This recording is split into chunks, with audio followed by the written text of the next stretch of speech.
금융재산 3억 5천만 원만 가지고 계신 분이 25년도 단독가구 기준 228만 원 소득을 약 한 6만 원 정도 초과되었다고 기초연금 대상에서 탈락했습니다.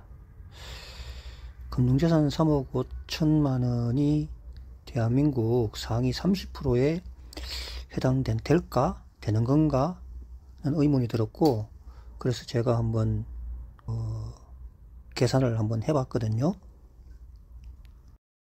먼저 금융재산 3억 5천의 기준은 23년도 금융재산의 기준을 가지고 24년 4월부터 25년 3월까지 적용을 한답니다.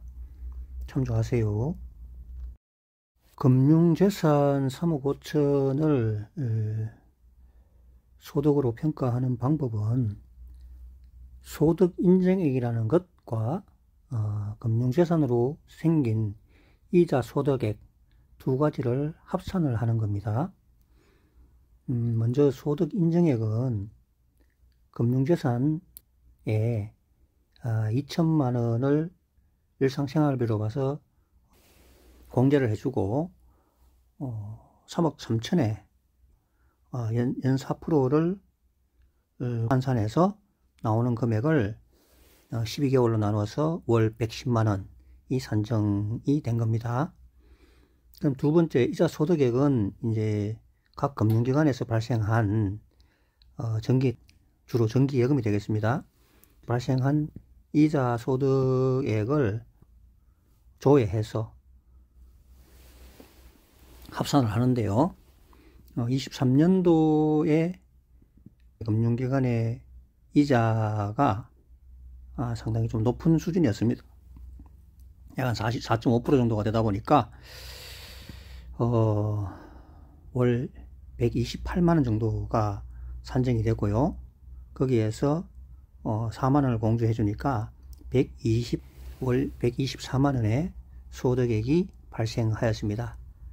그래서 총 소득의 합계 금액은 소득 인정액 110만 원 더하기 이자 소득액 월 124만 원을 합해서 월 234만 원이 되고, 따라서 25년 단독가구 기초연금 수급 기준 228만 원을 초과하게 된 겁니다.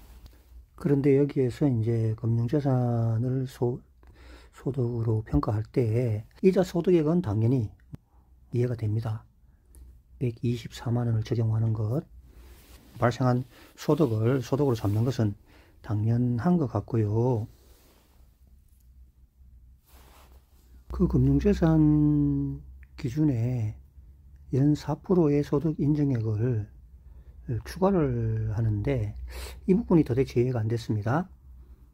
예를 들어 부동산 같은 경우에는 자산 가치가 상승을 한다든지 해서 그걸 소득으로 본다 하는 거는 또 이해가 되지만, 이 금융자산 같은 경우에는 이 3억 5천을 그냥 두면 100년이 가도 3억 5천 그대로예요.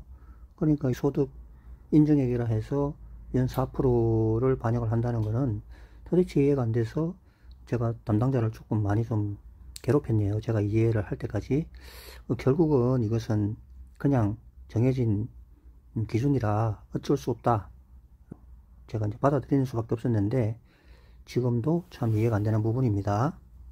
그렇지만 소득 인정액을 전 국민 다 적용을 하기 때문에 어쩔 수 없는 일이긴 합니다만은, 금융재산만 가지고 있을 때는 굉장히 좀 상대적으로 불리하다 이런 느낌을 받네요. 이번에 이렇게 기초연금을 지급하는 소득을 평가하는 기준을 알아보면서 참 굉장히 정교하게 만들었다고는 하지만 막상 이것을 이해할 수 있는 노인들이 얼마나 될 것이며, 또 이해했다고 한들 또 이거를 공정하게 합리적으로 잘 만들었다고 할 것인가, 오히려 잘못된 기준으로 인한 불만과 불신과 또 역차별, 이런 엉뚱한 결과를 낳지는 않는가. 그리고 이렇게 복잡하고 힘든 평가를 하기 위한 인력 등 비용은 또 얼마나 많이 들 것인가, 이런 생각을 좀 하게 됐고요. 이분과 같이 예금 3억 5천을 가지고 있으면서 대한민국 상위 30%라고 스스로가 인정이 될까 하는 그런 생각도 듭니다.